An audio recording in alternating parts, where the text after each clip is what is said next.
Welcome in to another episode of the Casual GM podcast. I am your host, Drew, and of course, I am joined as always by my co-host, Mike. Mike, how are you? Fantastic. Good to be back. Sorry I missed you guys, except for a little bit in the chat toward the end last week. Yeah, you jumped in with your Sacramento wine party. Yeah. Hey, Mark. So, Super Bowl or bust? Yes. You should trademark that. Yeah. But doing good. How about you? Well, I am. Things are. Happy Tuesday to you. Things are looking up. This spring, people might remember I was complaining about a tree branch that fell and hit my roof, and I had to replace my roof, which was good because I basically got a free roof with not a lot of downside. You know, like the branch didn't do like a bunch of structural damage to the house. It was relatively easy to get it off the roof and get the new roof on. So insurance company was pretty easy to deal with. I was happy with the whole situation. But then the 4th of July, another branch on that same tree came down and missed the house, thank God. And my friend, a buddy of mine, cut up the branch for me, which I greatly appreciated. And then I made the decision, okay, this thing's got to come down. Like, it's either going to hit my house again or it's going to hit my neighbor's house, which would be unacceptable.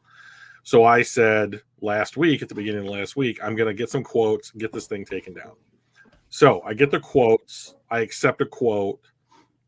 Off we go. He and I set up a time for his crew to come out and get the thing taken care of. And so I'm like, all right, neat. I got to dodge 4 days. 4 days I have to dodge. There's ASICs. Before this problem is taken care of. So 4 days, no problems. Let's roll. This is what those 4 days included. Severe thunderstorms, which straight up had high winds. Almost no rain. Straight up high winds. And then we went tornado warning in Chicago. Oh, BD dubs, that's on the way to Kalamazoo where I live. And I was like, ugh, more high winds. I'm not a fan. That was Thursday. The guy's coming Saturday morning to take care of the tree. So I'm like, Friday. I got to dodge Friday. Yeah. Okay. Doesn't look like a ton of terrible weather. Might get like a little baby thunderstorm 2 o'clock in the morning. Okay. Get home from work. Off I go to play Magic because I'm a super nerd. Everything's fine. Come home from Magic. Everything's fine. Go to sleep. Everything's fine. Wake up at 4 a.m. like you do to get a drink of water or whatever. Go outside. Can't see my backyard. What's going on? Of course, I'm groggy as shit because it's 4 o'clock in the morning and I'm an old man now. And like, so I'm like, what's going on? So like I turned the light in the kitchen off, put my glasses on so I can see. The tree branch has come down. And the thing is close, Drew. You're so close. The thing is so big that it goes the entire length of my backyard, all the way to the opposite corner, like the greatest length that it could have fallen, and breaks half of a bush that lives in that corner. And I was like, that's the best outcome that could have possibly happened because it missed my other neighbor's fence. Yeah. And I was like, could not believe it though. Like I had like a 12-hour window where this shit needed to resolve. And it was like, nah, dude, not going to happen. Down. Oh man. Now the tree is dead, but I have all this firewood that I have no use for. And I thought that I was just going to be able to give this stuff away like crack to junkies or whatever. And I thought it would just be like, I want some, I want some, I want some. It's gone. I cannot get anybody to take it. If you just want to get it out of your yard, let me know. I'll send Steven over with his pickup and say, load it up, bring it back. We got Michael. I want this. I want to get this out of my yard. All right. Send your son. I'll do that. Yeah. Let's talk football. All right. What is the latest around the NFL? Well, the biggest one's got to be Hop, right? D-Hop, finally. That's one of them. So yeah, he signs with the Titans. Good luck, Tennessee. Yeah. Like, it seems like Jacksonville's going to win that division, but all right, let's see how it works. Yeah. The reason that he signed there, I'm virtually certain, was because they gave him the best offer financially. I'll wasn't go because I that have was no like proof. a leading candidate for the Super Bowl or anything. Right. I mean, to be honest, the deal that they got, I wish we would have done. Like, that's all he wanted. 2 years, 13, and I'm sure that second year is probably not. I don't know. I haven't seen the incentives up to 16. So 13 base, incentives up to 16. And I'm like, I'd be fine with 2 years, 15 million a piece. And this was even better than that. So yeah. So, and you can throw a couple void years on after that and spread that out a little bit or whatever. So yeah, I thought that was a fine signing, and they can use him. So yeah, but I think he went to the highest bidder. So yeah, and that's fine. But I don't have any proof of that. I guess that's just a guess on my part. Suspension, a suspicion. Suspicion, yeah. So yeah, not suspension. No. Here's the tidbit that I've been dealing with the last couple of days. All right. Austin Eckler, running back for the San Diego Chargers, went out on Twitter and was basically like, "Yeah, the running back market's not getting us any money. See, and we're a part of what makes the NFL tick. See," and like really kind of like put it out there that he's unhappy. Now, This is a player that, like, I believe was going into a contract year, wanted a long-term contract with his team. They didn't want to do it. Why not? He's a running back, right? Right. He's been productive. And he was, in his defense, he was a top 5 running back last year. Yeah, he's not. Right? Yeah, so it's not like he's a scrub. No, he's not a scrub. I did hear that this was the talked about idea, Justin. So then I saw Derrick Henry chimed in. And then today, Najee Harris chimed in. And I was like, and so now there's this meme going around the NFL media on Twitter that's like, hey, the average kicker price is $2.2 million. The average contract in the NFL for a running back is like $1.8 million. And I'm like, there are 3 to 4 times the running backs in the NFL than there are kickers. Yeah. And your third running back on your team is most likely a special teamer, and they're hardly gonna make $1 million. So like 32 of those guys are bringing the average down. Yeah.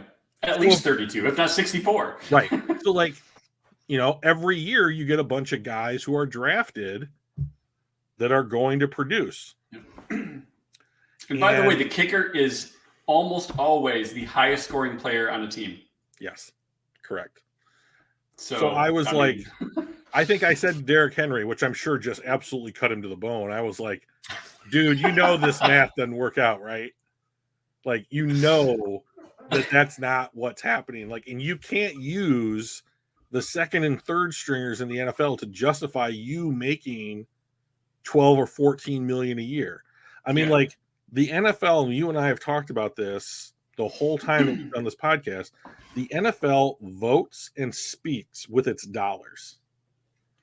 And when you have something like an offseason like we just had, where Saquon and Jacobs and most of the exclusive franchise tags get used on running backs because it's the cheapest tag, that is better than signing those guys to a 3 or 4 year deal for 12 or 14 million dollars. So so like Jacobs, I get it. It's the South. I hate the South. But like you're going to get those kinds of players on the cheapest deal possible because you want to, what have we talked about? Maximize your production for every dollar that you spend on that production. Yeah. And I think it was Warren Sharp in NFL media circles that put out something today that said, draft a running back, play him for 4 years, tag him for 1 year, draft a new running back. Yep. Because, and then our buddy Jason from over the camp.com, yeah, exactly, put out a lovely chart today that was like, if you are a running back in the last 4 years who has had 1,000-yard, I believe it was combined rushing and receiving total, this is what your production over your career looks like. And basically what it was you have a dot up here for your first year, and it's pretty good production. And then you peak at your second year, and then everything else for the most productive running backs in the NFL simply trails off. And these aren't 30-year-old players. Yeah, these are 24-year-olds. Yeah. So, like, if you look at it under the context that he provided, the most productive year for a running back is year 2, and it gets worse every year after that in most cases. Right. Well, you start looking at the injury history and that kind of thing, right? Because they're getting banged up. And although I did find it interesting. I think it was Eckler that said something like, why am I getting paid less than a third string wide receiver? Mm-hmm. And I can kind of understand that because they do catch the ball out of the slot, right? So they are kind of they're a hybrid position at this point. They're not Emmitt Smith where you hand the ball to him 100% of his touches. They are kind of that slot receiver. They are catching dump off passes, check downs, as well as carrying the ball. So I do kind of understand that thought process of like, hey, if you're going to pay us like we're old school running backs and that portion of the game isn't as valuable, don't forget we are also your slot receiver. We're also your hot read, dump off, check down types of things. And we are good there too. That's what they should be talking about. Right. That's how they should go. This is where our value is. Isn't as much the handoff as it is the spread of what we can do.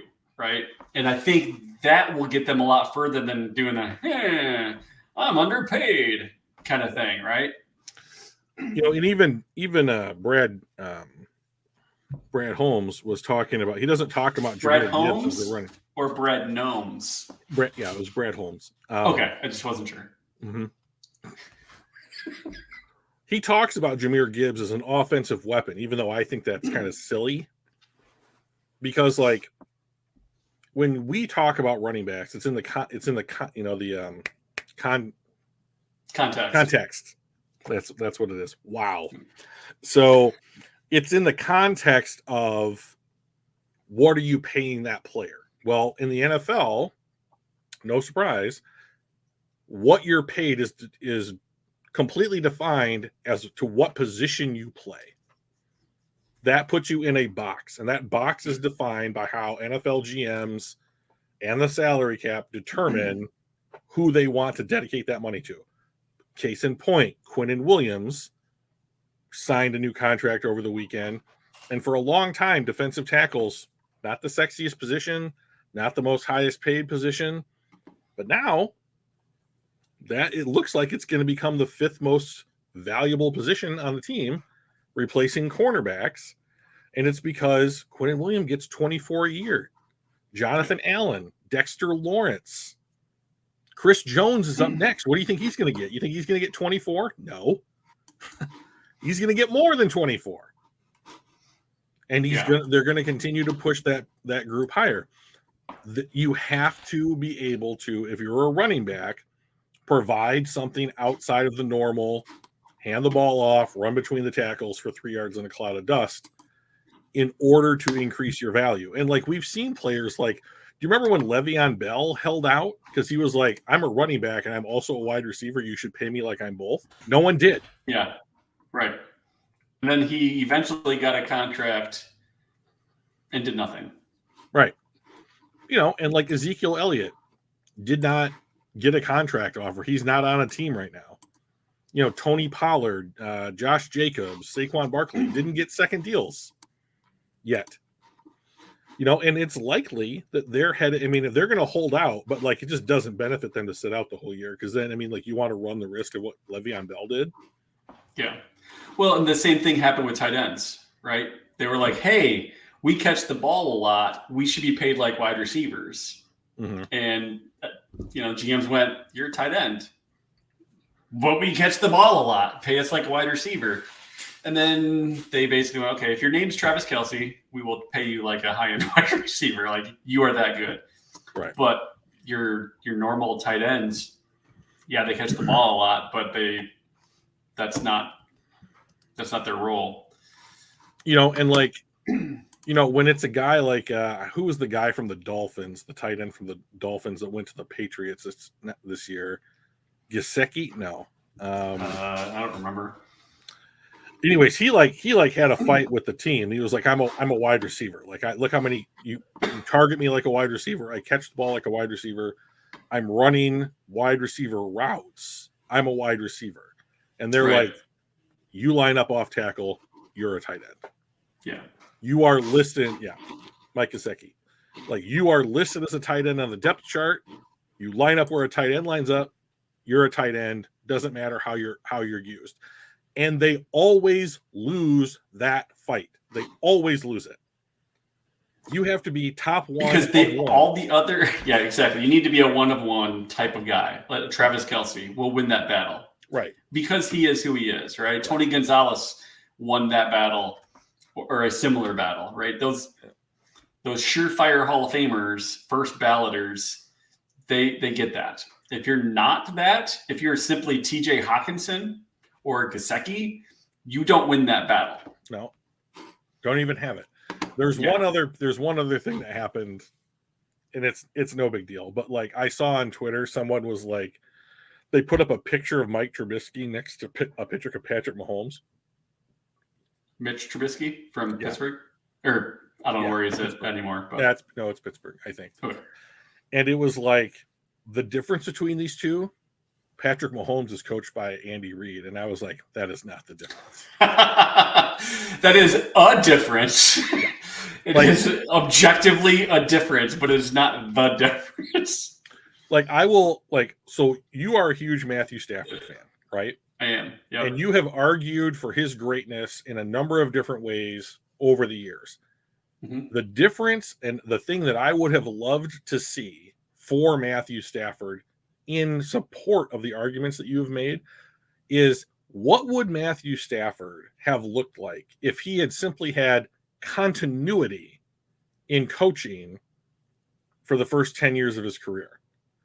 If you look at great quarterbacks, one thing that they have in common is there's continuity in the hierarchy of the organization. Yep, owner, 100%. General manager, coaching staff, they're the same. Yeah. You don't have to react. You don't have to change. You can just go in knowing and trying to get better at that thing. And so, like, how many offensive coordinators did Matt Stafford have in his first 8 years?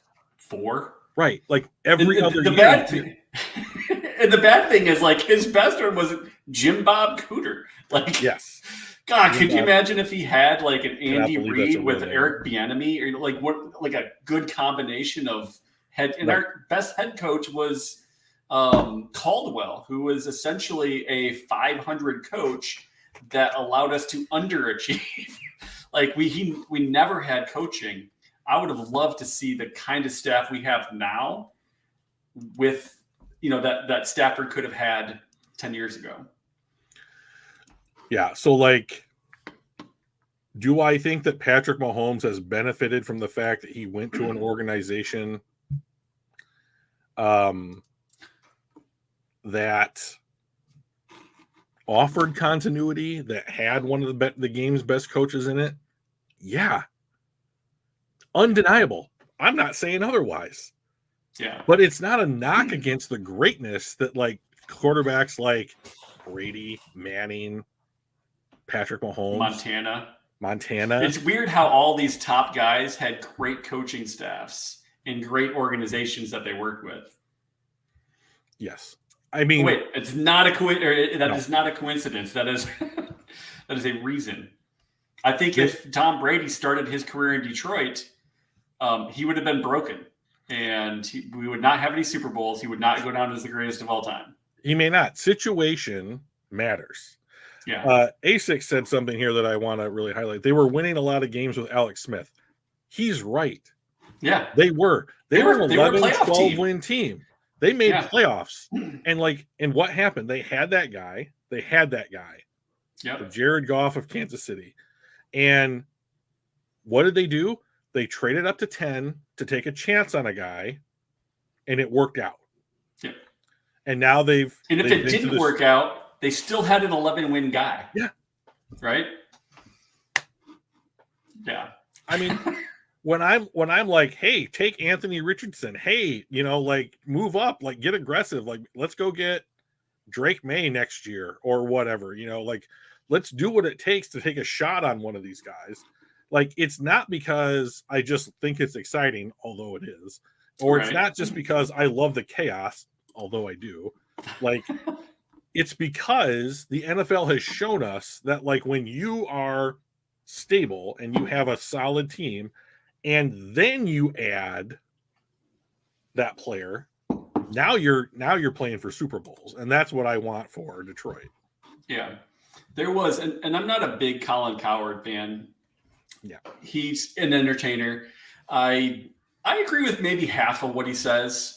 He's just kind of more of a blowhard, but that's what you got to do in his line of work, right?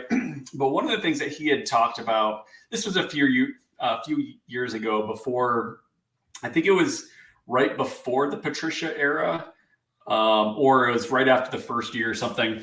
He was talking about the difference between the situation that Aaron Rodgers walked into and the situation that Stafford had.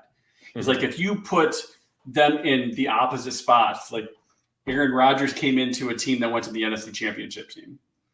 Stable coaching, stable management, good defense, comes in, wins the Super Bowl in the second season. Obviously, he's done nothing for the next 18 years or whatever, Super Bowl wise. He's won a lot of games and he's gotten to the championship game 4 times. Sorry, I got distracted. There's a deer walking through my yard. Whereas, yeah.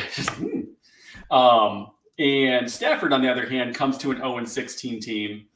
Obviously, it's a terrible team. And to be honest, it was on its way down. That wasn't even the rock bottom. It was getting worse when he was there, or when they drafted him. So it's those are two totally different situations. And I think if you put either of them in the other situation, you're going to get a very similar output.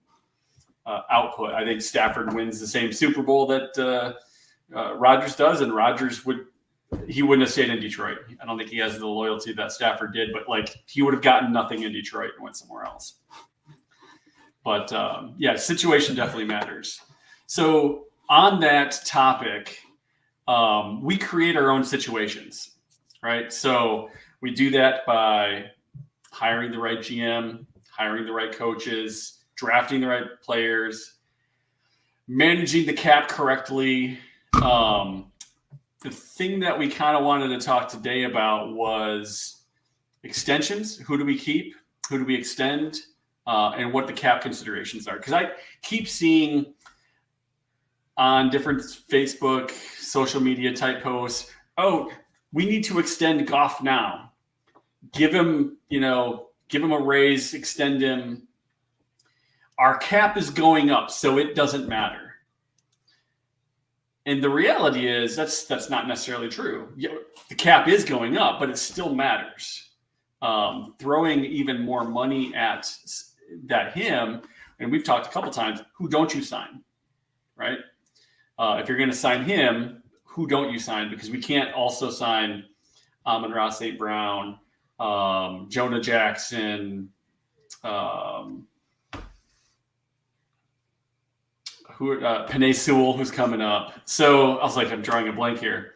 But there's going to be a group of people, and you can only sign a subset of those. So I think that's what we'll talk about today. Yeah, this has been our theme of the off season. Basically, is who's the odd man out? Yeah. And up until this off season, I thought I knew how our front office was thinking. Now I don't have any idea. I liked the free agency period quite a lot, but the draft really surprised me. So you have been putting together kind of a look at what does the next couple of years look like? Now, PFF did something similar to this. Recently, more time and money. It probably looks prettier too. Well, it is their profession. So PFF had Detroit, I believe, in their top 5 of healthiest projected salary cap situations moving forward. So now I don't completely understand all of the ins and outs of how they put their numbers together. That's fine. But my thing is, just like what you said, these guys are going to come up for contract renewals. Like, we understand when they're going to come up for contract renewals. Who can you keep?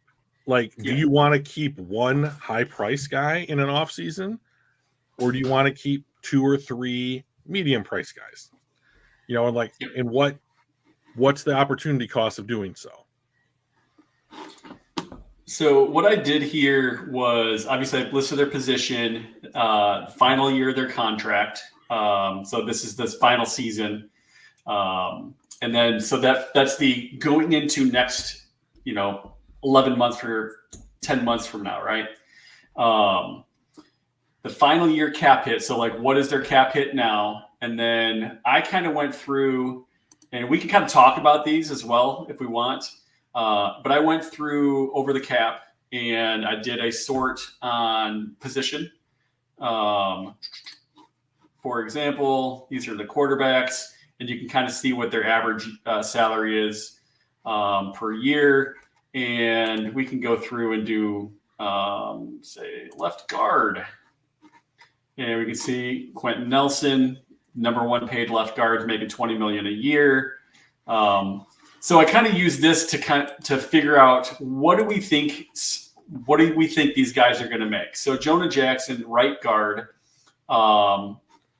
he made 3 points. So okay, all things being equal, if we take the same 53 guys that we have and we kind of look at next year, we're going to have a $32 million increase to our cap. So let's take a look at that. What's going to eat into that extra cap that we're going to have, that everybody thinks that, the cap's going to go up so we can re-sign whoever we want. And how is that going to affect it? So the first and foremost, the draft classes go up kind of proportionally with the cap. So I believe next year's draft class is estimated to be a 12. It also depends on how many picks you have. If you traded away half your picks, that number is going to go down. If you acquired more, it'll go up. On average, it'll cost around $12 million. So of the $32 million increase, we're really looking at, after our draft class is signed, about $20 million more than what we've got in this year. So with that $20 million, let's start taking a look at the guys that we might want to re-sign, what their expected AAV is, annual average value of their contract, and how does that eat into the $20 million? Jonah Jackson and so what I did is I took their final year cap hit and then what their current one is to figure out what the raise is. Like, what's the difference? And a couple of these guys, I actually threw their void years in there because it's still going to be a cost to us, whether they're here or not. So I kind of threw those in there to make sure we don't forget about those costs that we're going to end up having. So Jonah Jackson, I kind of estimated at about $12 million. And if we take a look at the left guard, he is a top half left guard, right? Mm-hmm. I'd say 10, 12-ish. So knowing that if we kind of figure out, he's probably going to be in this area, right? Knowing that you're probably going to, every year, there's always an increase in costs. I figured he'd probably be right around here. Not quite up into the Ben Powers area, but a bit more than Cody Whitehair. I guess $12 million. I don't know. What do you think? Is that reasonable for what he would want and where he would expect to be in the hierarchy of left guards? I not think what you would pay him, but what he would probably get on an open market. So this is his opportunity. This is the way that I always think of it. This is his opportunity to make the most money he'll ever make in his life.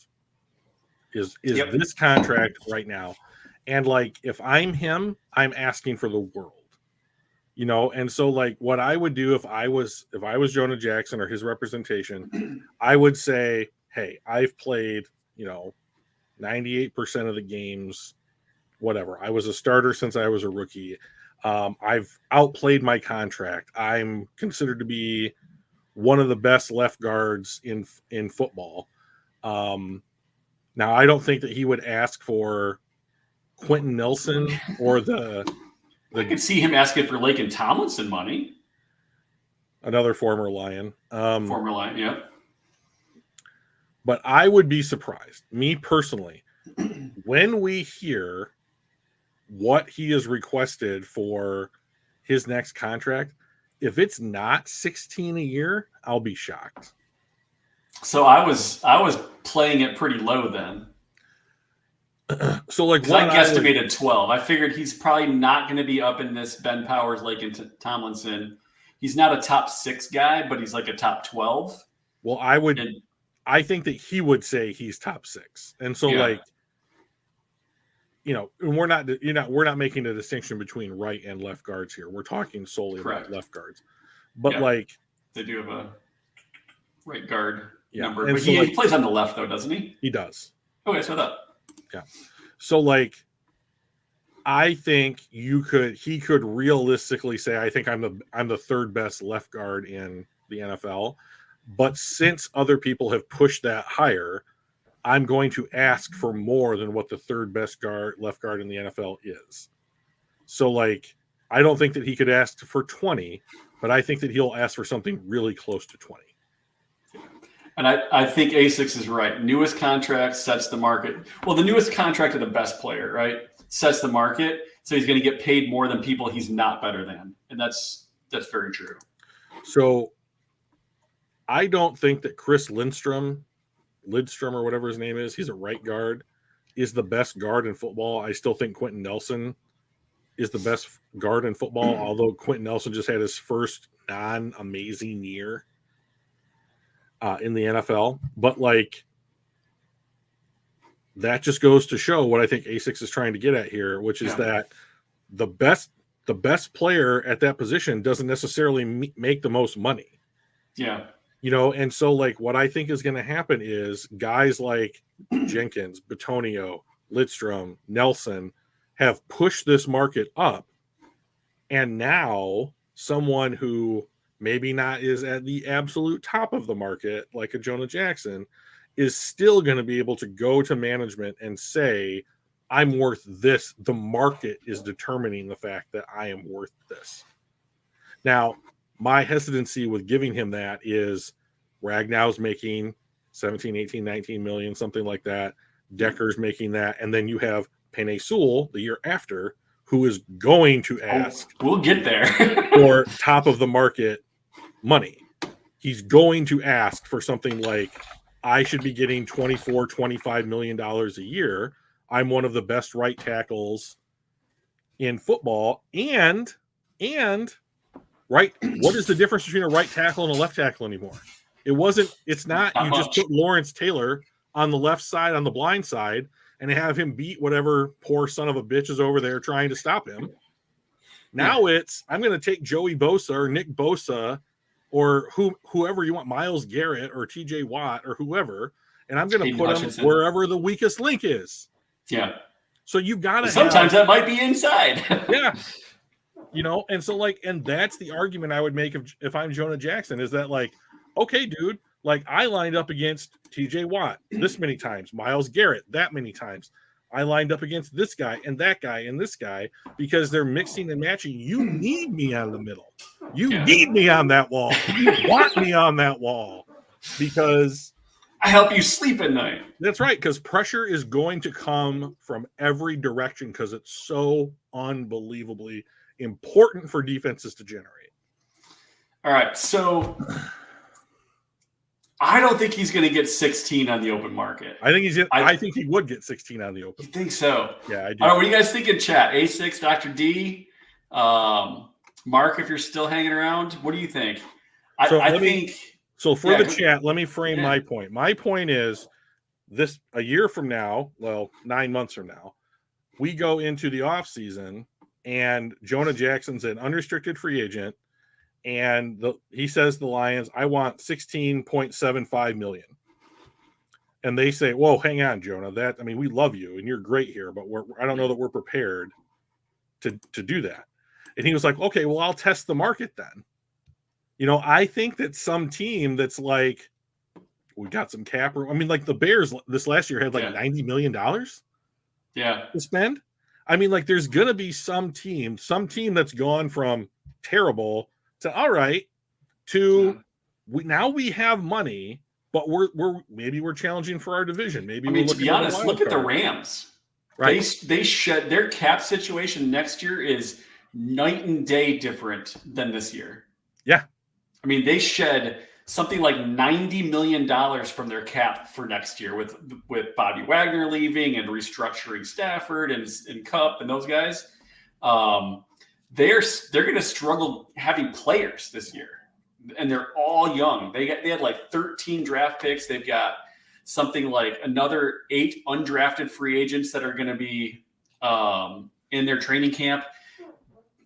And they have a shitty offensive line. They're going to have cap space, and they're going to have an offensive line that's garbage that's going to need help. I can see them paying $16 million, I guess. Right, because it's about context and the fact that you only need one. You need one team to say, Jonah, we'll give you 16.75. Cool. 3 years, okay? Come on in. Come to Los Angeles. Yeah. The city of angels. We love to have you. And that's the point. Is that some of the people in the chat here are making some real solid points. Yeah. Is that you've already committed to Decker and Ragnow. You're going to have to commit to Sewell. Yeah. So is Jonah the odd man out? And ASIC says, what about Larry Warford? What about Grant Glasgow? The return of Grant Glasgow, right? Yeah. They each left and got banked. Yeah. On their respective markets. The came back and still making pretty decent money. Which is why we continuously say that if you really need a guard, you can go and get one in free agency. Yeah. But if you want one that's dirt cheap, you take them in the 3rd round of the draft out of a Big Ten conference. Draft some son of a bitch from Wisconsin. They'll do the job. Yeah. So what I want to do here is have the open market, not what we would pay, because the entire point of this is if we were to re-sign them at their asking price that they would get somewhere else, what does that look like for our cap? Right. So I don't think we would sign him at 16. I think we would let him walk, right? But I think he would be making 16 if anybody does sign him.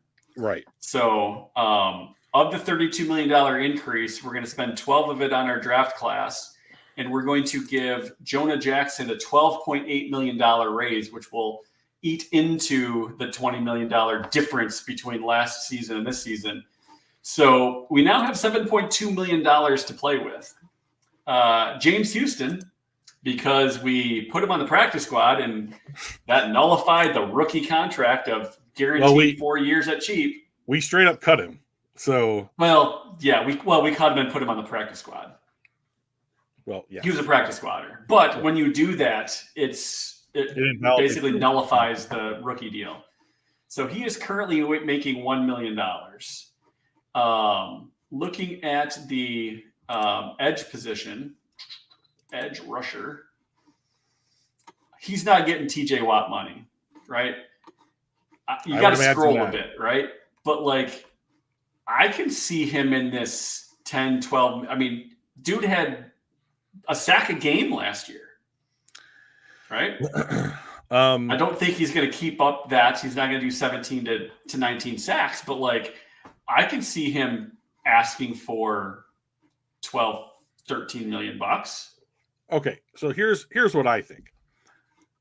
If James Houston, he had a very low snap count last year. I think it was less than 400 snaps. Yeah. It's 250. It was really low. It was not a lot. And he had a couple really big games with high sack totals, right? And what I think that he showed was, if you put me across from a dude that you have to pay attention to, yep, in this case Aiden Hutchinson, But like, what if that was Von Miller? What if that was pick your guy? Yeah. You know, and you give me 500 snaps a season as like a sub package rusher or whatever, and I can get you between 8 and 11 sacks a year. I think is that not Hassan Reddick money? Is that not what Hassan Reddick has done in his career? Can you not say, not only am I younger than Hassan Reddick, I've been more productive earlier and less time on the field. Yep. So give me more time on the field. I'll be more productive. Put me across from your dude. And even though I'm this one trick pony, it's a pretty good trick. It's an important trick too. You know? And so like outside of quarterback, there may not be anything more important than having an effective pass rush on your football team. And if you could say we have, I don't know, a rookie defensive end that's looking like he's worthwhile, you know, Aiden Hutchinson, or I'm completely blanking on rookie deal. Trayvon Walker. Yeah, maybe. Somebody like that you're banking on or whatever. And you're like, okay, we're going to put this guy as like his tag team partner. That's worth $15 million a year. And like, now it's hard for me to say that he can go from a 6th round pick to being in the league for 2 seasons. Yeah. And then demand a $15 million a year contract on the open market. But if he is in 2 seasons looking at something like I'm approaching 20 sacks across those 2 seasons in under 1,000 snaps, you have to say, okay, hang on a second. Yeah. Is this not my fault that you screwed up my rookie deal? Right. You didn't get 4 years out of me.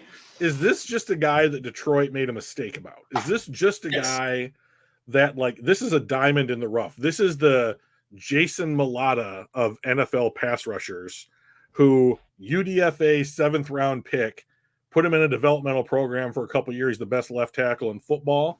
That's the best. That may be one of the best deals in the NFL. Right. But like, okay, so here's this guy. If and he might just be like, if some team offers him 12 a year, and he might be like, Jesus Christ, I made $400,000 last year. Some teams offering me for us, it was $1 million for this coming year. So ASICS is like, should we re-sign him now? So here's what I would do. Like, if I'm the Lions and I have some of these young guys, it has been proven in the NFL that if you are first to sign your guy to the next deal, you're getting the best deal on that player. Right. Because the next guy costs more and pushes everything up.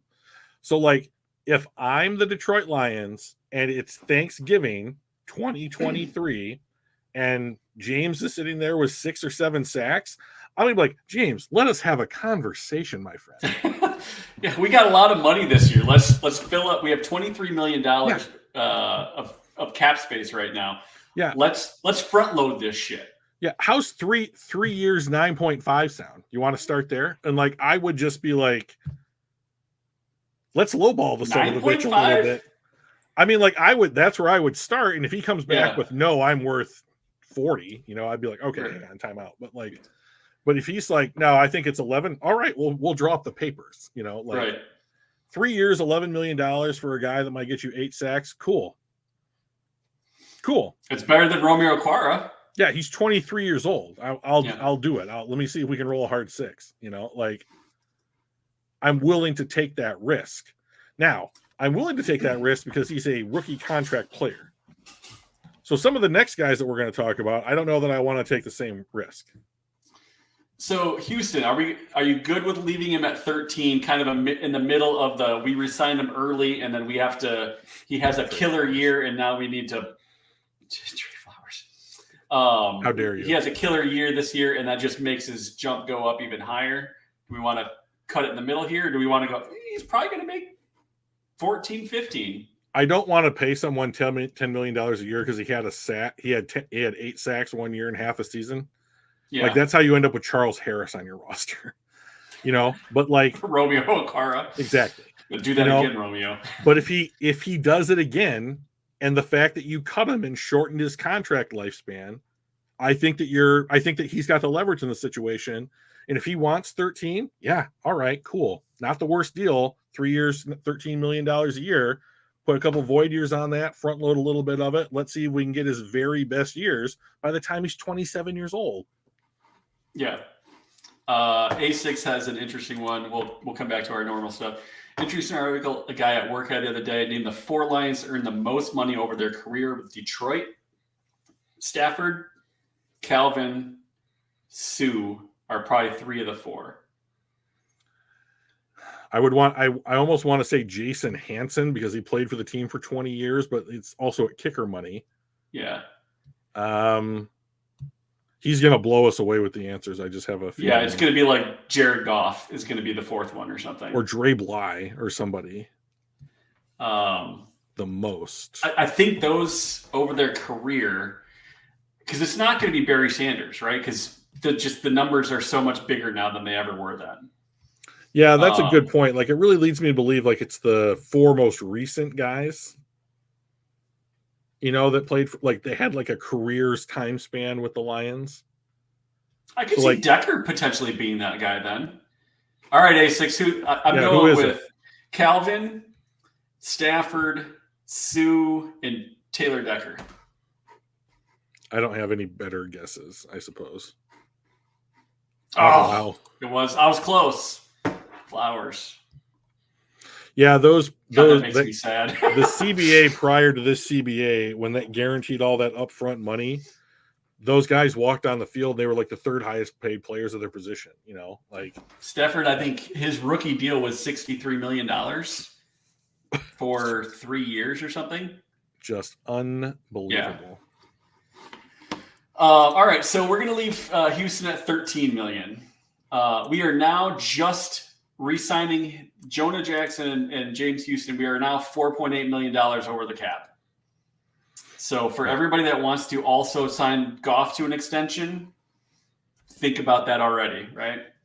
Gardner Johnson, he's making $6.5 million this year. He's got a $2 million void year next year. So we're going to be paying that regardless. But if we do extend it, it's going to be the void plus. I think that he could he's already to me, I think he's at the point where this is his market value-ish, right? Like, I think if he has a good season here, I think he can get a little bit more than he's making now, but he's not going to do a James Houston or a Jonah Jackson thing because he's already tested the open market once, and the market already says your value's around this. So my thought is he maybe bumps up a little bit, say to $8 million. So if it was me, here's my pitch. If I'm Brad Holmes, this is the pitch I give to Chauncey Gardner-Johnson. You're playing for your old coach in a system that you know. Do you like it here? We don't know yet because he hasn't been here yet. But like I haven't heard anybody say they don't like it, with this group. So let's assume he likes it. And like if they make the playoffs this year, even if they get bounced in the first round, it's like, hey, dude, we're right there. Like, we're right there on being like a winning, successful team. You're a part of that. If I'm Brad Holmes, I would say, here's 3 years, 9.5 a year. 9.5. And like we will make you like a top 10 paid safety, top 7 paid safety, and you're going to be, our strong safety next to Kirby, or you're our nickel guy. I was thinking or whatever corner. He's a safety. Yeah. Well, I mean, he plays nickel, so I mean. Yeah, I don't know if we're going to give him.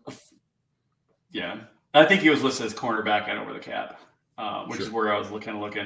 I don't know if he's going to get a 50% raise. Now, if he balls out, maybe. So I kind of put it in the middle there at about $8 million. So about a raise of $1.5 million. The void year is going to kick in, or the void contract, he's going to get that $2 million regardless. Emmanuel Mosley, I kind of did the same thing. His current cap hit this year is $4.3 million.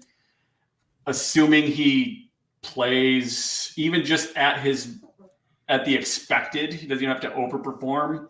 I think the next contract, he'll probably get a slight bump to say 5.5. And again, he's got a 1 year or a $1 million void year, so he's getting paid that either way. Yeah, to me, this is a guy that you're like, I really appreciate the fact that you showed up all year. Like, thank you very much. Good luck in free agency. We hope for the best. Like, it's just like, is it an expensive deal? No. Is it a guy that I want to commit to for the next 3 years? No. Yeah. Like, now if it's all speculation, right? But like, if he's the best corner on the team, I think you got to ask why. Is it because Cam Sutton is this lockdown corner and nobody throws at him? You know, is it because Chauncey Gardner-Johnson is handling things in the nickel real well, and you got Kirby back there just begging for somebody to try him deep? You know, like, and he's getting all the work and he's handling it. Okay, then maybe you do sign him, but maybe it's like 2 years. You know, 2 years at 5.5 or whatever. You know, and it's like, okay, you know, we'll give you some stability. You can be here for a while. We're gonna front load and add another void year, and like, these numbers are not gospel, so everyone needs to understand that. Like, these are rough estimates, you know, to like give us an idea. Wow, Asics is like, Chauncey got to go. You want him to join the Cardinals or something this offseason? Like, what's going on? But like, I just don't know that like Emmanuel Mosley fits the profile of somebody that I want to commit to long term, and like that's probably the same thing for most of the rest of the guys on this list. Yeah, and I will say, like, while we're talking about like what are the things that are going to eat into the increase, one of the things I didn't do because I didn't have the time and it's not my job, like it is for OTC or PFF. I like Romeo Quara. I think he's done, right? So he'll be a void year of $3.5 million, but like his 5.7 is not coming with him, right? It's only 3.5. So that's why I kind of did that to go, all right, this is going to be the savings. When he goes away, we're going to have this. So we'll save $2.2 million. Charles Harris, his cap was 5.1. He's got a $2 million void year. So I kind of included the fact that we're getting rid of some of that salary, but not all of it. So that's kind of why I've got those in there. And that's why we got some negative numbers. And at the end of this exercise, right now we've just got this next year, right? So maybe we can kind of fly it through a little bit quicker, but we have to be at 0, guys, right? So we'll have to kind of talk about, well, what do we do here once we kind of look at these numbers? Khalif Raymond, he's $4 million. He's a kick returner and a wide receiver. He's got a lot of value there. I think that he'll probably get a raise of some sort, $5 million, maybe more. If I'm the Lions, I'm saying like, I'll give you the same contract again. Yeah. So let's do that. Let's go same old. You know, so like, to me, if it's like, hey, Khalif, he was like a legitimate first ballot Pro Bowler this year, the only guy on the team that was like, he got voted in the entire NFL, no one taking the game off. Going with our third alternate, he was a legit Pro Bowler, you know, and like, I don't give a shit much about the Pro Bowl, right? But like, I think that says something, that like that value, that very specific value that he gives, he's going to be your number one kick return, punt return guy, and your fourth wide receiver at $4 million a year. And he does the kick return thing or the punt return thing better than almost anybody else in the NFL. Cool. Sign me up. I'll give you $4 million a year for that. Yeah. These two we can't get rid of. Josh Reynolds, I think he could probably get 5 on the open market, maybe more. Okay. Again, I think that once we kind of go through this, we'll have to figure out how do we get back to 0. Let's see here. Anzalone, I put his extension in there because he's actually going to get a rate compared on that whole, like, same. He made 2.5 last year. He's getting 7.3 this year. So he's got almost a $5 million raise. And Vaitai, is final cap hit last year was 5. I think he could probably get 8. I mean, if Jackson can get 16, Vaitai can get 8 somewhere. If he's healthy. Sure. So in order to get this now a concern. Yeah. So in order to get this down to 0, like the whole, like, oh, you can just sign anybody because the cap's going up. You can't. So like, who are we going to get rid of? I'm guessing we don't give Vitae a contract. We'd save Yep. $5 million there. My guess is Josh Reynolds doesn't make the cut. Right.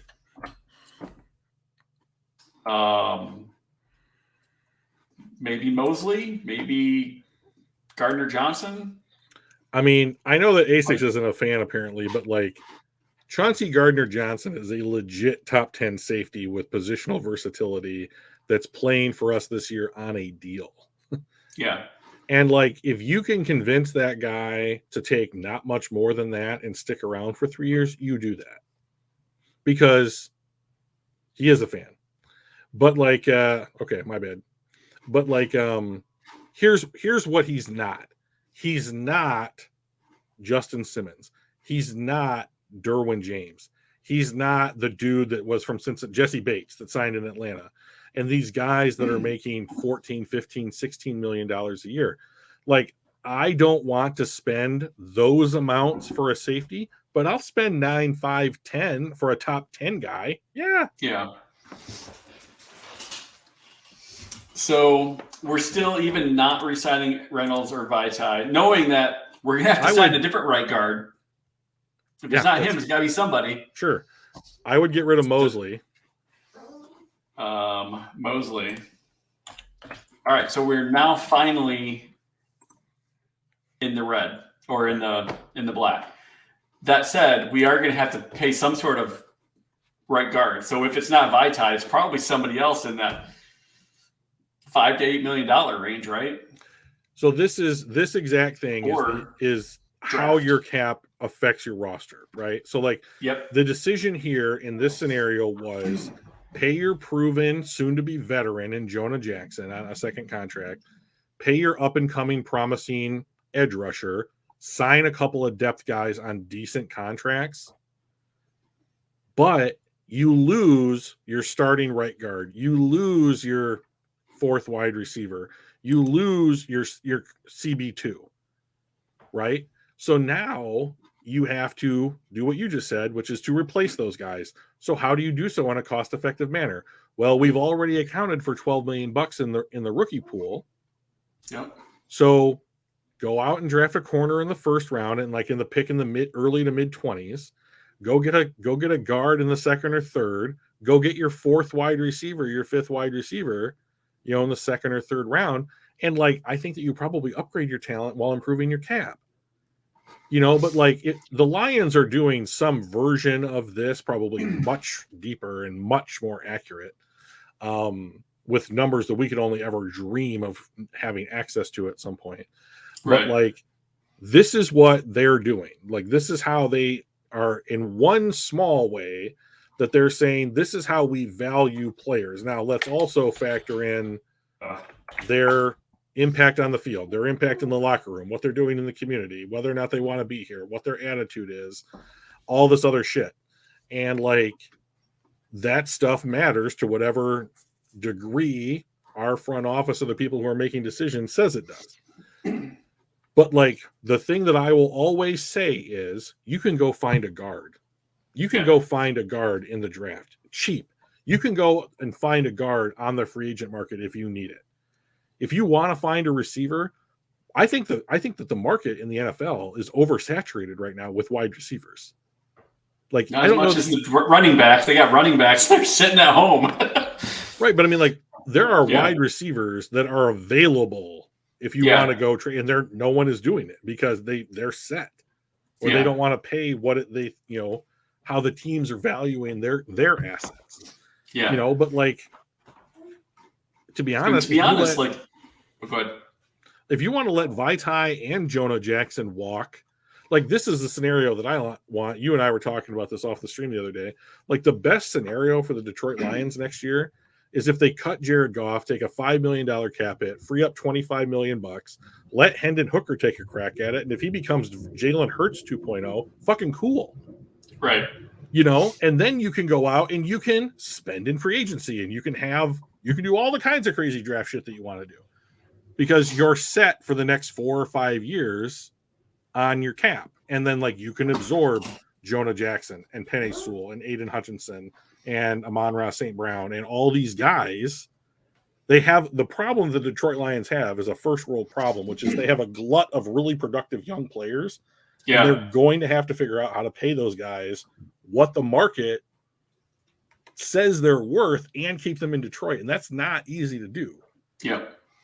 Well, and just think that we are only looking at what is the challenge Brad Holmes is going to be facing 9-10 months from now. Right. We haven't even gotten to what's going to happen in 2025. So there's going to be about a $26 million increase from 24 to 25.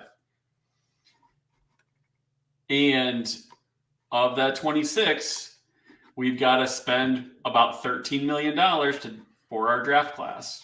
So we've got $13 million left to re-sign some players here. So let's take a look at that. Like, this is good. I think next year is going to be our biggest challenge. And I think this is why we haven't extended Goff now, is because they realize this is going to be painful and we need to figure something out.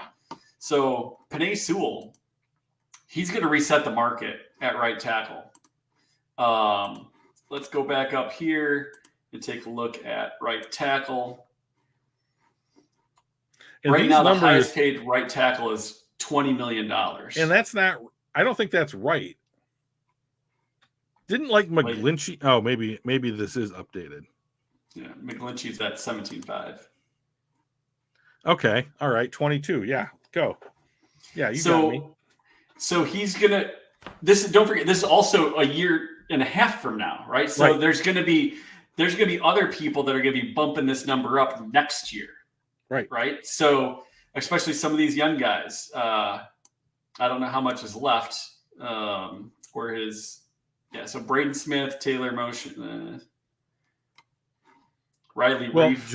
Jawan Taylor just resigned. McGlinchey just signed. Moulton just got extended. Conklin just got extended. Haverstein has got years on his deal, I believe. So yeah, I see what you're saying, but Lane Johnson's deal, I believe, was just like 1 year. Yeah. Basically he's 33. He's 33. And it was just like, Lane, we're Philadelphia. We just had this deep run. We really appreciate you. Let's put you back at the top of the market by $100,000 or whatever. Okafor is going to be up the same year that Sewell will be up. Right. And Sewell, and if the Steelers were smart, they would sign him before Detroit gets the deal done with Penei. So I think Sewell will end up at 22 million, maybe even more. I don't know. I don't think he's taking less than 22. And we compare that to the left tackle. Your top left tackles are at 25. There's an outside chance that he switches to left tackle. Sure. So I think he's making a minimum of 22. So I threw 22 into the spreadsheet there. Actually being conservative. I think that's a low ball. He may be 24, 25 by the time his contract's up. So just re-signing Sewell and our draft class, we're already underwater. So what about Jared Goff? Sure. He's going to get more than Daniel Mills, right? Not Daniel Mills. Jones at 40.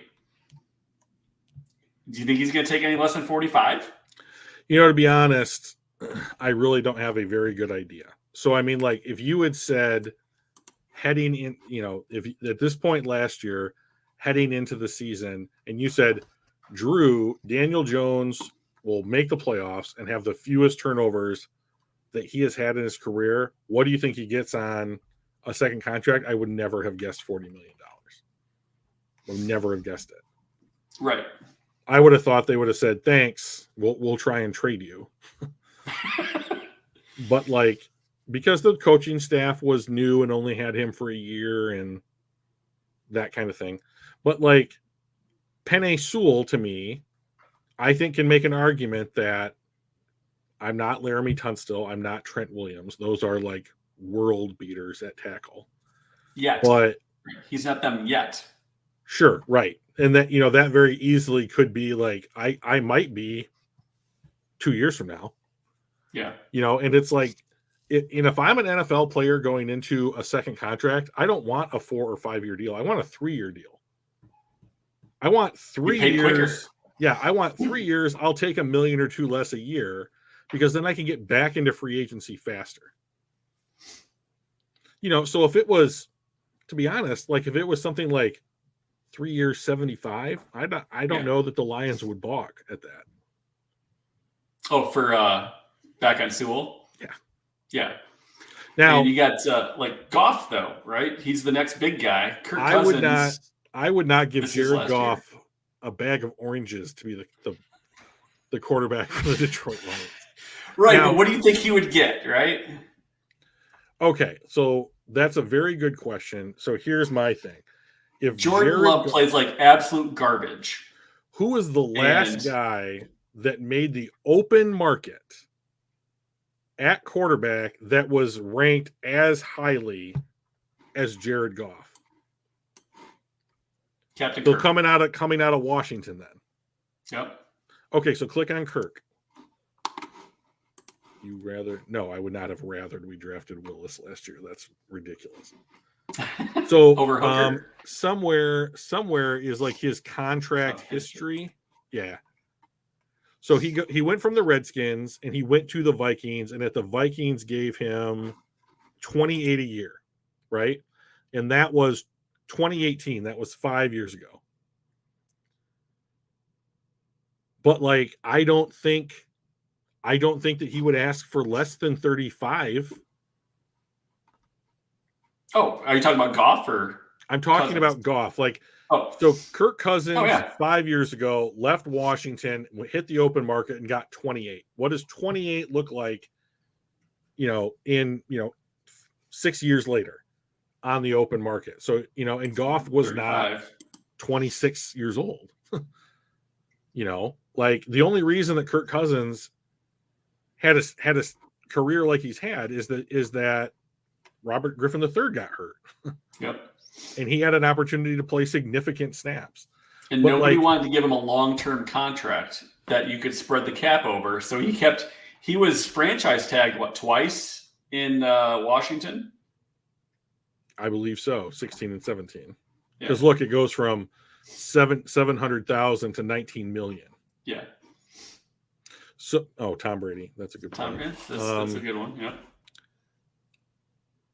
Mark he's got his finger on the pulse. But like, if I'm somebody, I'm looking at Jared Goff at age 32, 31. 29. So he'll be 30 this next year, going into his 31st year. Okay. And if he hits it, so 30, 31 years old, something like that. I think that if I was somebody, like, I think that if you go like the QB carousel, he's going to be like a second. Well, Derek Carr got traded, but I think that he would say, okay, give me a 2-year deal, 35 apiece, throw some void years on the end of it to make it work with your cap. But like, I don't see him being able to demand $40 million. Like, Daniel Jones is not the same quarterback as Jared Goff. Like, he's just a different style of player. They're equal performance, though. They're the same caliber. Right. But like, I would be, as a GM of a franchise, I would be willing to give someone who plays the game the way that Daniel Jones does more money than I would someone who plays the game the way that Jared Goff does. Because Daniel Jones is a threat to run with his legs, and Jared Goff is not. Do you think the Niners would do it? No. Well, no. Because I think what the Niners ultimately want is Joe Montana for the common era. Someone who can roll out, make plays kind of outside of structure. But like, I think that, to be honest, like, Kirk Cousins is the quarterback that would make the most sense in San Francisco. In fact, my guess is that start of the season 2024, Kirk Cousins is the starting quarterback of the San Francisco 49ers. So it'll be interesting, because if we cut Goff at the end of this year, so we don't have to do this, there's now going to be a bidding war between those two. There's actually going to be 2 quarterbacks of comparable quality, and that number could go up because of that. I'll make a bet with you right now that if Jared Goff and Kirk Cousins enter the open market at the same time, Kirk Cousins gets the deal first. That's interesting. Mm-hmm. All right, so 45 is too high here then? Yes. So his current cap hit is 32. 40? If someone gives Jared Goff $45 million a year for any reason, I'll just quit doing like if Daniel Jones can get 40 on the essentially open market, I think Goff can. Like I think he can get that. And that's a real thing, and that's based on observation that I have to give credence to, and yet I can't believe it. I know. It's not what I would do, but like I think he could get 40. So let's throw 40 in there for now because we're already over the cap after re-signing Sewell. So let's see how far over we are and what we need to do adjust to get back under the cap. I've got Aleem McNeil. He's making $1.6 million. 5's not much. That puts him in the good rotational guy for a DT. I can see him making $5 million. Bugs is the same way. I see him making basically all these guys are about the same. I see them between that $5 and $6 million. Okay. What's up, Joey? Oh, Joey, you missed it. We used opportunity cost earlier in the show. Let's put them all at $5 million a piece. Tracy Walker. Timeout. There's no way Aleem McNeil's going to re-sign on this team for $5 million a year. You guys get more than that? Significantly more. So the DT market is going up. Yes, opportunity cost, Joseph. This whole show is about opportunity cost. Pretty much. If Aleem McNeil is going to be the 3 technique this year, right? And like everybody points to the Giants game where he basically lived in their backfield last season as like his coming out performance. But like if he at this point in your projection, that would be this year and the following year and then that following free agency period. Yep. If it's not in the high teens, I'd be shocked. Really? Okay. I don't even know that he needs to perform much better than he's currently playing. So are you thinking like he's going to get Vita Vea type of money? Now, granted, this is, 2 years from now. 2 years from now. Yeah, maybe. So Chris Jones is going to resign. DeVorest Buckner might resign. Leonard Williams has got to doesn't Leonard Williams have to resign? Yep, 24. Actually, this next year he'll resign because 24 is a void year. Okay. Payne just did. Simmons did. Williams did. Donald got a restructure, I think. Yep. No, he Hargrave just did. Structured. Okay.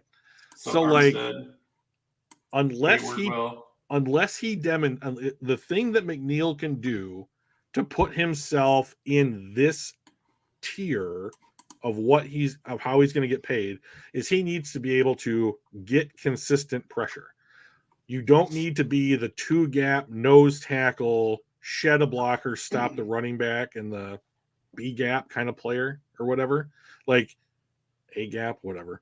But like, you do need to be able to show that you can stack a dude, shed a dude, and get in the backfield quick.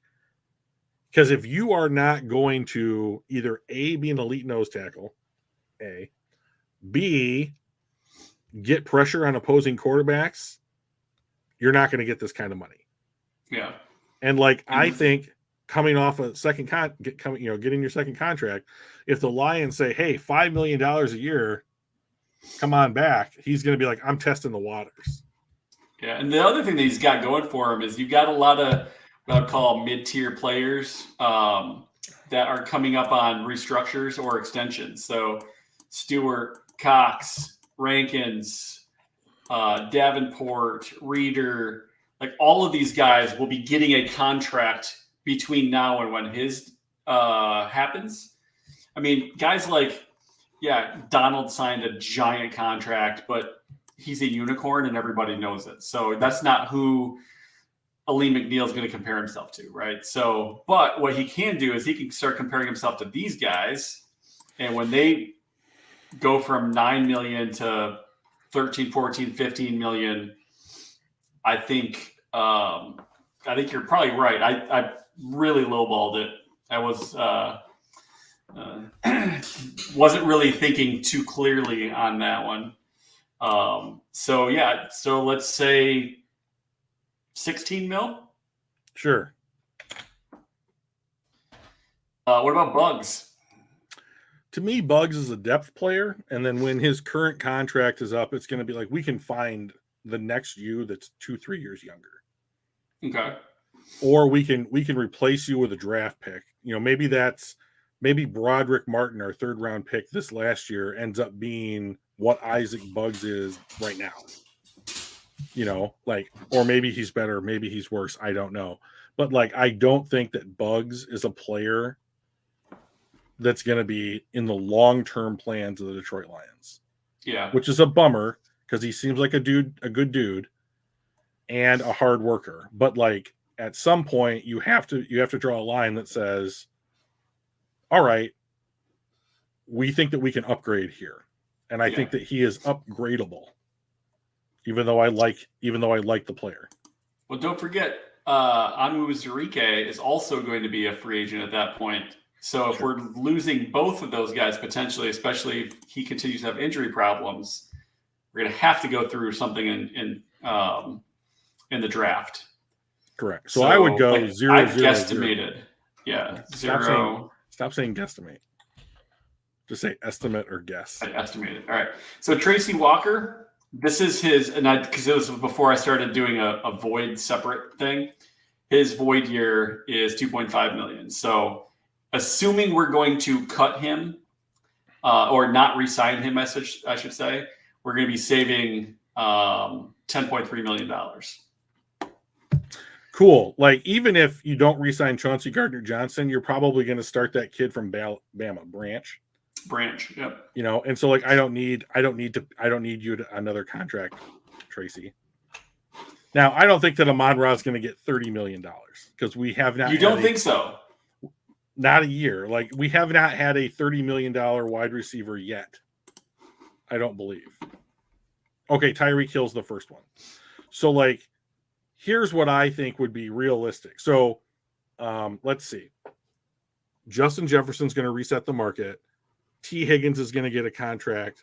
Jamar Chase is in the same draft class that St. Brown's in. Those guys are going to obliterate the roof. And that's why I think he's getting 30.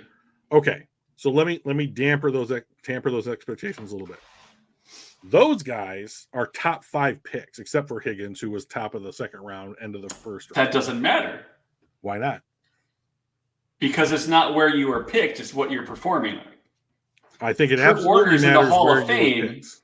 Kurt Warner's in the Hall of Fame, having not been picked at all. Sure. Should I now mention the 1,000 other players that were in the same situation as Kurt Warner that did not end up in the Hall of Fame? Sure, but he's in the Hall of Fame because of his play, not because of his draft position. Understood. But right? How he was paid in the NFL initially was based on his draft position. And his performance didn't come. Showed up, right? Yeah. Right. His performance didn't come until he was out of the NFL. So it's an exception. Yeah. And it is an exception unto itself. I don't know that there's any other situation like Kurt Warner's. So here's what I think. I think that guys that get drafted high who perform well are going to have the best arguments to say, yes, and he was a Pro Bowler every year of his career and is widely considered to be the best. Sure, but that's not Amon-Ra St. Brown, Mike.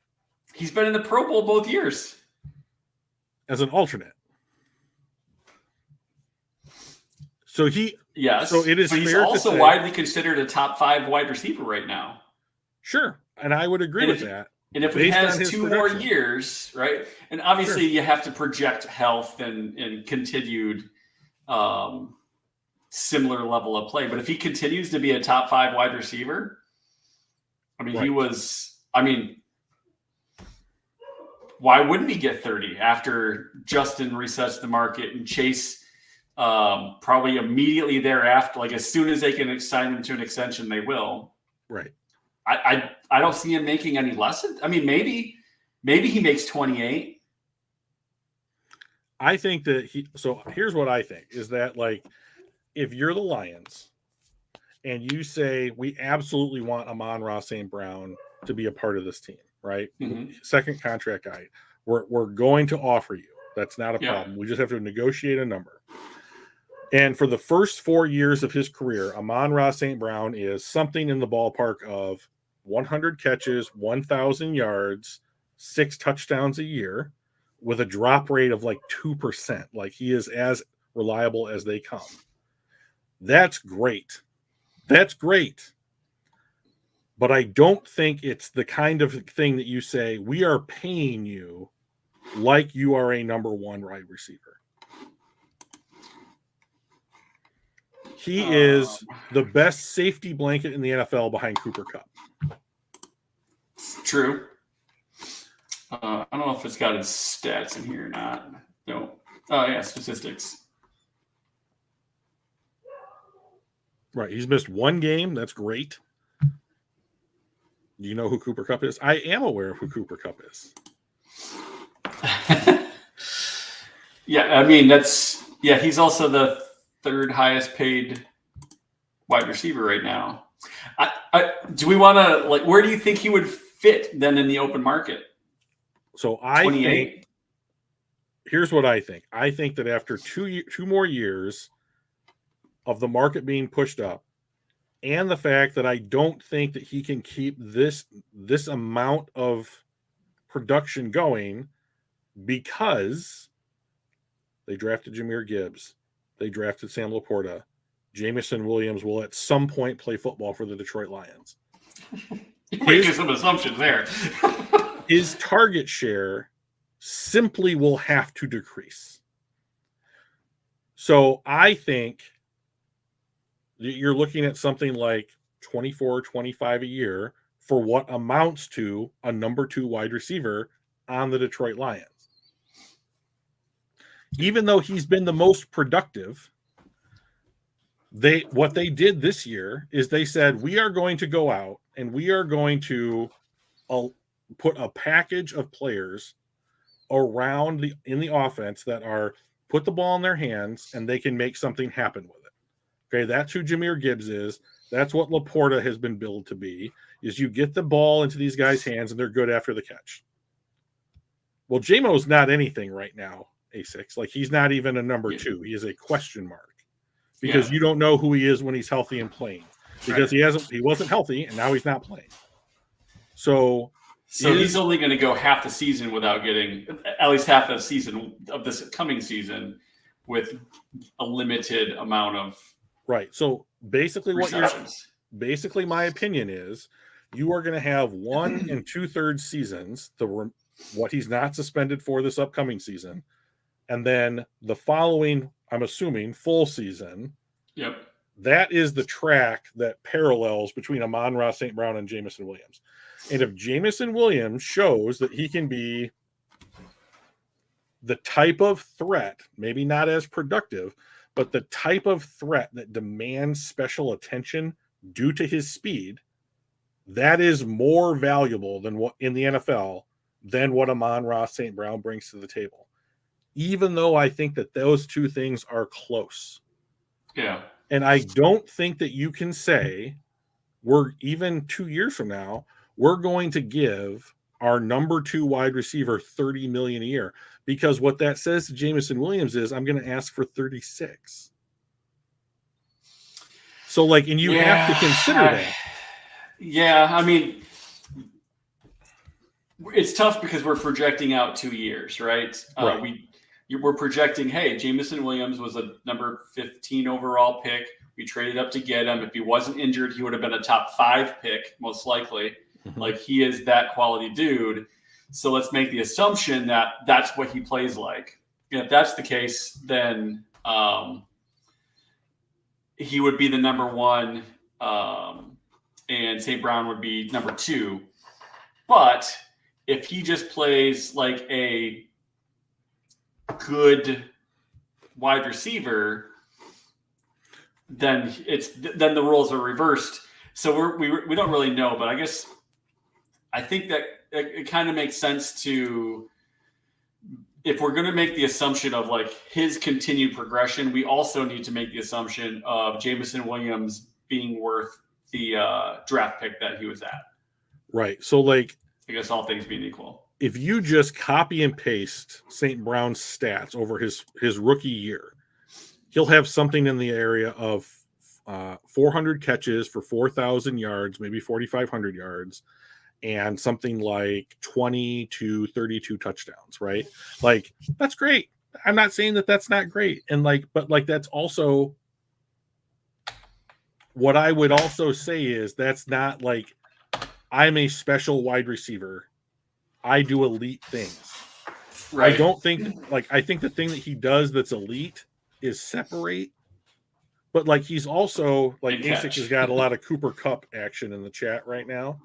You know, the thing that Cooper Kupp does, and maybe this is the difference between the two types of offenses that are being run, is that Cooper Kupp makes stuff happen after the catch. And like, it also helps when your quarterback leaves you. That's correct. You know, so like, Kupp also does more downfield routes, right, than Sun God. And so, like, while I think that what Amon-Ra St. Brown brings to the team is very, very valuable. Yeah, I don't think you pay him as if he is a top 10 wide receiver in the NFL, even if he grades out on PFF like the number 2 overall receiver in the NFL. Yeah. Because, like, I don't think that anybody in the NFL is going to be like, I think the best wide receiver in the NFL is Justin Fields, and the second best wide receiver in the NFL is Amon-Ra St. Brown. Now, Justin Jefferson. Justin Fields. Justin Fields. All right, somebody's smoking. Yeah, but like, I think that one of those players is the best wide receiver in the NFL. Yeah, and I think the other one is an extremely good wide receiver in the NFL. But I still think 2 years out, that's something like your mid-20s. Yeah. And like, to be honest, right, as a 4th round pick, getting something in the mid-20s as your second contract, you should just do fucking cartwheels down whatever hallway you happen to be in, because that is a lottery ticket. Like, and like, he earned it. Right. But like, I also don't think that you can pay him like a 1, because he's not a 1. All right, so let's drop it to, I'll even go as low as 26. Oh, I'll compromise on 26. I think he's going to be closer to 30, but I'll go with 26. He makes some good points, and if Jameson Williams does take some of his targets away, he's going to have potentially lower numbers. All that stuff, certainly could happen. And I think 26, by the time all the market gets reset, will be a 10 to 13 paid wide receiver. Yeah. So what that does, though, is that puts us $33 million over the cap. How do we fix that, Drew? Well, put that 40 down to a 0. Everything's solved. All right. This is why, right? This is why extending Jared Goff would be horrendous for our long-term ability to sign players. Because even if we give him $35 million, we still have to figure out 27. Okay, well, that means we're not signing Sun God. Peace. Oh, we also need to get rid of somebody else. Right. And like, here's the thing. The other thing that I don't think people talk about is that, like, if you re-sign Jared Goff, you can't afford to get rid of anybody on offense. Right. You can't afford to have that team degrade in any way, shape, or form on offense.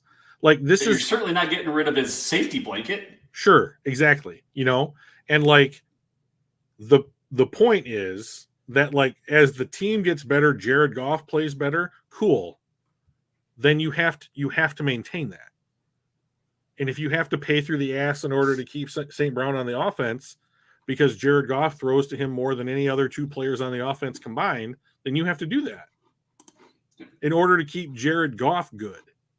Yeah. So of the three guys here, because even if we go, you know what, Aleem McNeil, we're just going to go and draft a replacement. Sure. We're still looking at $16 million. So of Penei Sewell, Jared Goff, and Amon-Ra St. Brown, who don't you want? Right. I mean, if you get rid of St. Brown, that solves our problem, except Goff needs him to be successful. Right. If we get rid of Penei Sewell, he locks down the entire right side of our offensive line and just plows through people on the run blocking. I mean, the dude could be a fullback if he wanted to, right? So you can't get rid of him either. The only person you can go, all right, this is how we fix our cap, is to get rid of Goff. You can keep these two and give him to Hendon Hooker a solid offensive line and a threat. Right. So A6 Jits said something that I want to talk about for a second. All right. He says, honestly, we just need to write someone a blank check and move up and draft this USC kid if he's number one, if he's as good as the hype says. Okay. So that kid, that USC kid, his name is Caleb Williams. Get used to hearing it.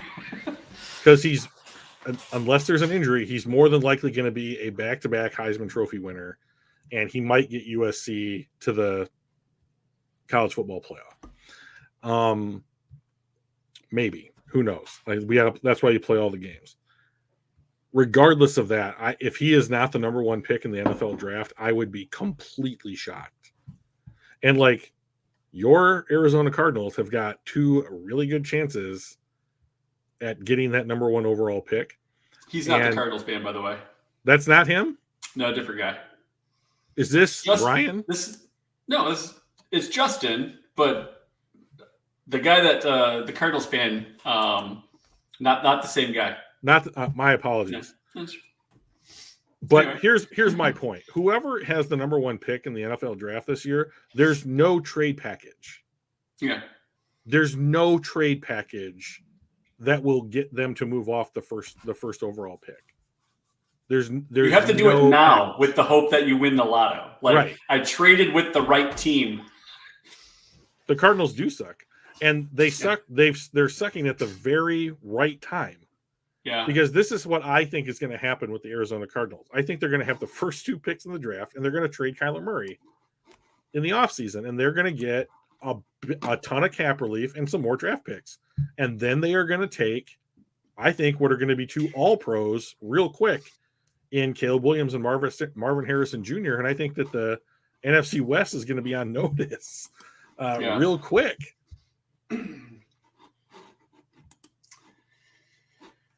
Totally agree. So we can real quick go through the next year. The next year, there's going to be about a $26 million bump from the previous year. Draft class will be another $1 million more expensive. So that's going to leave us with about 12. Let me shrink that a little bit. Hutchinson's going to need to be re-signed. He's currently, his last year of his cap is going to be $11.3 million. And as we take a peek at Edge again, Edge right now is 28. In a couple years, TJ Watt is also going to be there. So Khalil Mack will have a contract. Cameron Jordan will be having a contract before him. Shaq Barrett, Chandler Jones. Yeah, Chandler Jones won't be an issue, but Joey Bosa might become the highest paid pass rusher in the NFL that same offseason. Yeah. So like, I think I was conservative. I put him down at 26 million, which would put him currently the third highest paid. But I think with these other contracts, I think that's where he'll end up being. So I think that the number's probably right, but like I think that you're valuing him too highly. So like he so far through one season, he didn't have sack production. I think that puts him in the Garrett, Bosa, Watt, Bosa category, right? So where's the other Bosa on this list, BT Dubs? Is he still on his rookie deal? Where's Nick? So Nick's going to reset the market this season. Shit. I don't really see anybody else on here that I think is going to go crazy. Hutch is getting paid more than Nick Bosa is. Like 3 years in, God. The value. I know, right? But like, he doesn't generate pressures the way that a Max Crosby does, and he doesn't have the sack production totals that like the top 3 or 4 guys in the league have, and he shouldn't. He was a rookie, but like I was gonna say, like, but what was he compared to them in their rookie year? So it's probably similar, Right. but like, if he turns out to be Bosa, Watt, Garrett, then you'll pay him top of the market money. In which case 26 is a joke. But like, it'll be 30, 32 by then. But if he is some combination of Crosby and any of the other guys, then like, I think that 26, 27, 28 is probably real close to what he's going to get, and he'll just be a really effective pass rusher, which would be great. But like, I love Aiden Hutchinson. He is in my top 5 Wolverines of all time, right? And that's my team. That is the team that I pay attention to since I was a kid. I've watched every game that they have played since I was a kid, like 7 years old. I'll be 41 this week. So he's in my top 5 all time. And like, I love Aiden Hutchinson, but I don't think he's a 13, 14, 15 sack a year guy. I think that he is the kind of guy, like, he's the wave against the rock kind of a pass rusher. He's just going to wear you down, and then get a sack. Yeah. Or that kind of thing. And maybe that's 10 or 11, 12 games. But like, I don't think he'll have a 20 sack a year season. But if he has something like 12 or 13 sacks and 85 pressures, cool. Right. Sign me up. Yeah, that's great. And maybe that's worth 26, 27 million a year. But that's also the reason why I'm like, give this dude a legit running buddy right now. Yeah. Like, that's why I was like, give him a Jalen Carter, give him any edge guy, and just team them up now. And like, so it's like, oh, you've got to have, you can take and move these guys all over the field, and it's chess pieces. And, if you match Aiden up against the guy, he has an advantage of, and the other guy's just an athletic freak that's just going to beat whomever he's matched up with speed, you're done. You're screwed. Yeah. But like, I think the thing that unlocks Aiden Hutchinson is that he has a tag team partner that lets him get the most. Hopefully that's what Houston's going to be. Right. Right. Exactly. We got Houston. We got Pascal.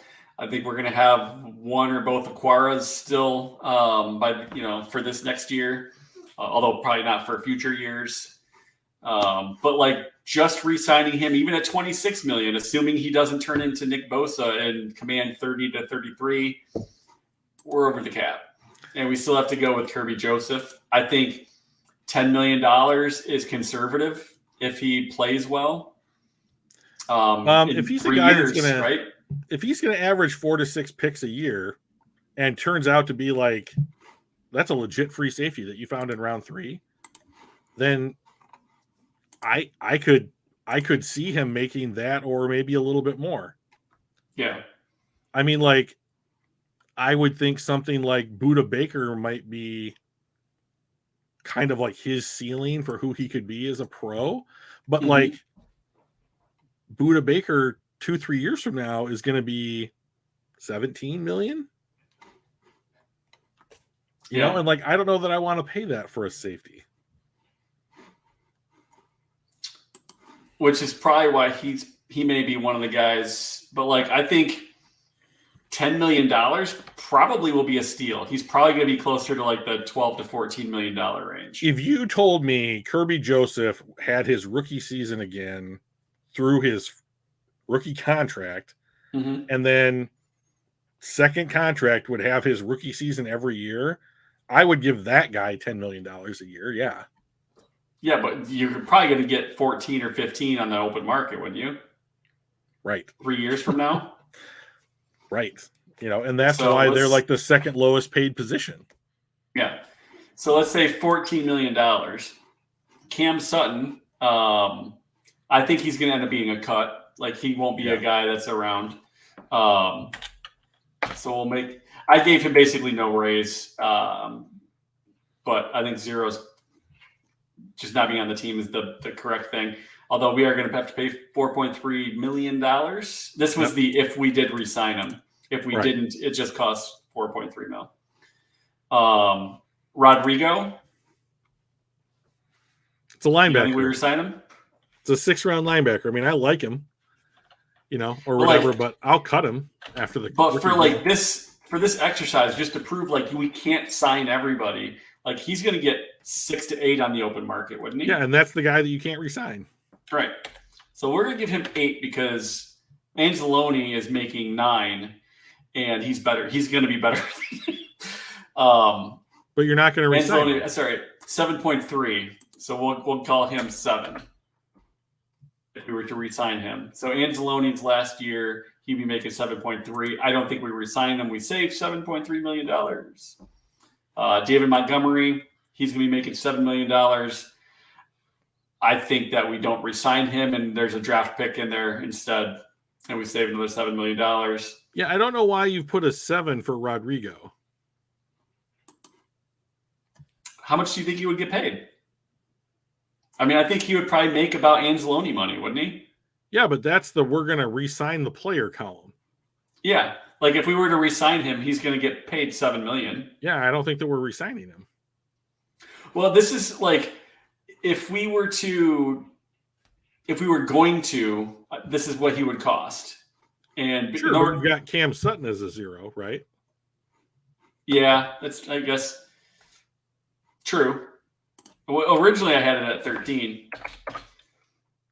Right, but this column is hey, this is where you make up the difference, right? Like, you're not gonna pay Hutch $26 million a year, and then pay the 6th round, maybe he starts linebacker, $7 million a year. Yeah.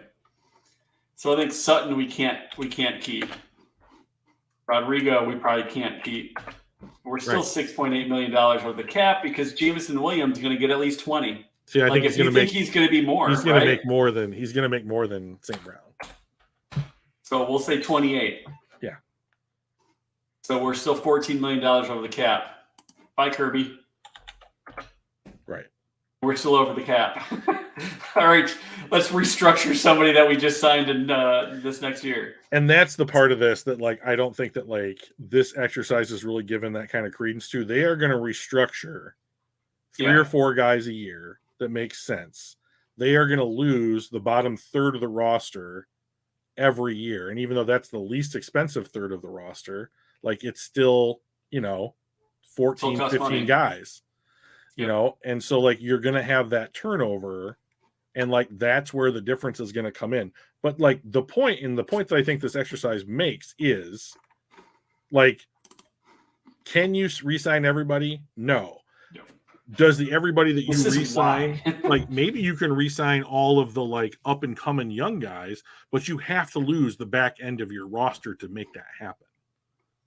And even then, you're not going to be able to re-sign all the up and coming young guys. You're not going to be able to re-sign Jonah Jackson and Ali McNeil and St. Brown and Hutchinson and Jameson Williams. You just can't. The numbers don't add up. Yeah, so to me, the season that matters when it comes to okay, what track are they on is the 2025 off season. It's that Penei Sewell first Brad Holmes draft class second contract season where you have legit 2 players that are going to make top of their respective market money, and then what do you do? I think that you can give up on Onwuzurike, but not McNeil. I think that you can let Bugs go. A6. This isn't. We're not trying to mirror the cap in this exercise. That's not the point. I didn't pull out everybody that was going to be. I just did the key people. There's going to be there's 53 guys on the squad, right? So there's more than just these guys that we have to deal with this next year. But these are the ones that matter. These are the higher dollar ones. But guys like Okwara's coming off. I didn't even put Julian Okwara on the list because I think he may not even make the team this next year. But yeah, I think to your point though, we can only do so much. And I know Joey will be excited to hear this term, but there's an opportunity cost every time you make a decision. If we sign Jonah Jackson, we can't then do what? If we re-sign Jared Goff to a $40 million contract, the opportunity cost is, well, we don't get to keep St. Brown or we don't get to keep Sewell. Possibly both, right? So the cap matters as much as people don't believe so. And they're like, oh, the cap's going to go up by almost $100 million over the next 3 years. Yeah, but so is everybody else's salaries. We still have to do draft classes. We're going to give really good people raises. So, yeah, we kind of went super long today, but I enjoyed this one. Is there anything that we missed, Drew? I'm sure there is. I mean, it would be irresponsible to say that we've, as A6 said, hit the math completely correct. And the thing that we should say at this point is that these are all guesses, but the point of the guess is to highlight the issue that we know is coming down the pipeline for the Lions, which is how are they going to evaluate who to keep on the roster when the money gets real. Yeah. And we can love the job that Brad Holmes has done so far, but this is monopoly money right now. When you have 3 classes of productive players, cool, you're paying them nothing. What happens when those guys have to continue to produce and you have to give them money that your owner's what are we going to give Hutch? What are we going to give Penei? They're not worried about spending money. They've never been a cheap. First of all, there is no owner in sports that's I just don't give a shit about money. They all care. Now, some of them are willing to spend. You don't get the Golden State Warriors. You don't get the New York Yankees, right? Unless you're willing to spend hundreds of millions of dollars every year. But, you had better get to the playoffs, get that media exposure, and and maybe win some titles if you're going to make that back in revenue. Right? That's the cash flow part of it. That's not just we're writing you a check for game day. That is the organization with the logo on it is bringing that shit in. Mike Ilitch, perfect example. Yeah. The Detroit Tigers 5 years ago, they were up there and spending with the Yankees, and just think about all the Tigers that are all over the MLB now that were oh, I remember when he played third base, or, oh, that was our outfielder, or that was my Tiger. Remember my Tiger? Yeah, Verlander and those guys, right? Yeah. Scherzer. Yep. Castellanos, JD Drew, or what? Not JD Drew. Martinez. Yeah. There's a ton of them, but the point of this is NFL teams need to make decisions. We are guessing at how the Detroit Lions are going to come to some of those decisions years out. We'll be wrong. Yeah. Our numbers won't be right. Maybe the players that we guess won't be right, but that's fun. That's why we do this. There may be injury. So. There may be injuries. People going to get hurt. Maybe somebody I'm completely drawing a blank. Maybe someone like Kirby Joseph is going to be a top 5 safety. And we're Brian Branch is the guy that's expendable, not Kirby, right? Right. So you may have one of those guys come out. We haven't got, and we stopped at the 2026 class, draft class time frame. But we didn't talk about what is Jahmyr Gibbs potentially going to want if he performs as well as he is expected to. Well, Jahmyr Gibbs had better be paying attention to how running backs got treated on the open market today, right? Because it's not likely to be any different 3 years from now. Yeah, or Hendon Hooker, right? So he's going to potentially be an issue in 3 years. hopefully it's because he's been really good. We won a Super Bowl, but you just don't know. So before we sign out tonight, we mentioned this previously, but we are going to be rebranding from the Casual GM podcast to Building the Pride. We're going to create a Discord server. Actually, we already got it, so we're kind of doing some final touches on that right now.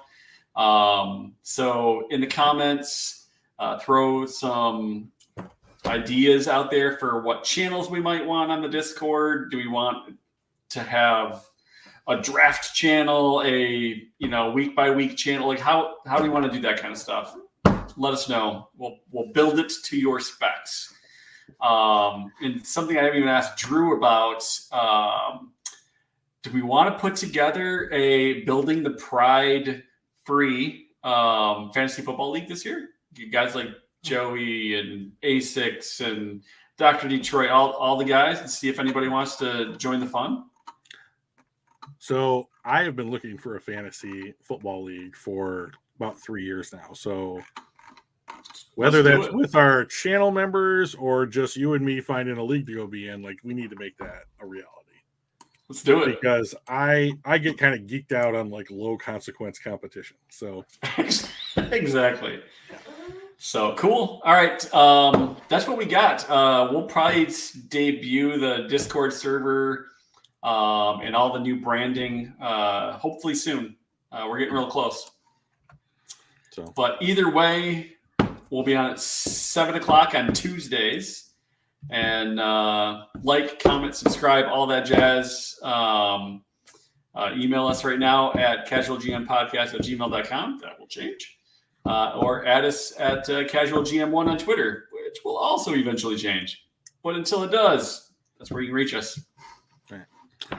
For Brad Gnomes, Mike, and myself, have a good one, everybody. See you guys.